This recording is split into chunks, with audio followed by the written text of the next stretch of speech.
चुनावी रणनीतिकार प्रशांत किशोर ने लोकसभा चुनाव 2024 से पहले बड़ी टिप्पणी की है। उन्होंने प्रधानमंत्री मोदी के बाद बीजेपी की कमान कौन संभालेगा, इसका खुलासा किया। ये वही प्रशांत किशोर है जिन्होंने 2014 में मोदी लहर को मैजिक बनाने में सबसे अहम भूमिका निभाई थी।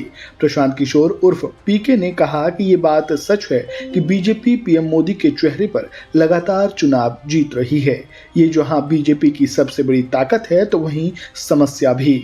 इसके अलावा उन्होंने नीतीश की एनडीए में वापसी और कांग्रेस की भारत जोड़ो न्याय यात्रा को लेकर भी अपनी प्रतिक्रिया दी। इंडियन एक्सप्रेस को दिए इंटरव्यू में उन्होंने कहा, बीजेपी की ये सबसे बड़ी समस्या है कि वो नरेंद्र मोदी पर बहुत ज्यादा निर्भर है। बीजेपी उनके नाम पर चुनाव जीत भी रही है।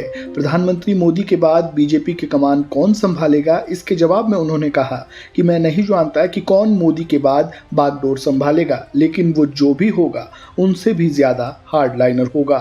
बीजेपी इसलिए नीतीश कुमार को साथ लेकर आई ताकि विपक्षी एकता को खत्म किया जा सके। बीजेपी पहले ही जेडीयू को निगल चुकी है, ये बात नीतीश भी जानते हैं, लेकिन वो जो कुछ भी बचा है उसके सहारे कुछ और वक्त तक मुख्यमंत्री की कुर्सी पर जमे रहना चाहते हैं। वो 18 सालों से बिहार के मुख्यमंत्री है और ये उनकी पारी का आखिरी दौर चल रहा है। आपको बता दें कि प्रशांत किशोर बीजेपी के अलावा कांग्रेस, टीएमसी सहित अन्य दलों के साथ भी काम कर चुके हैं।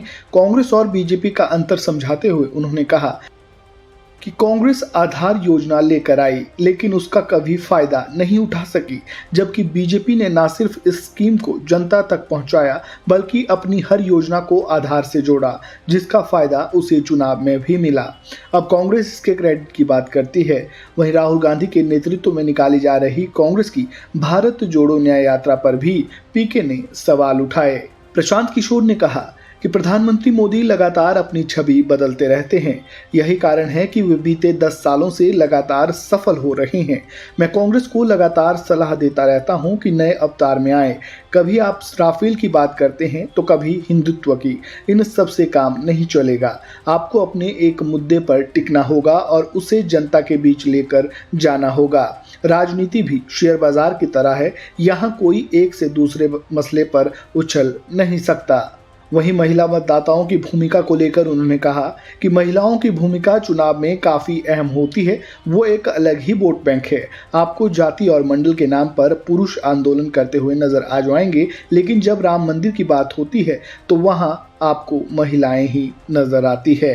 इस खबर में फिलहाल इतना ही। खबरों से जुड़े ताज़ा अपडेट के लिए वन इंडिया हिंदी को सब्सक्राइब करना बिल्कुल ना भूलें।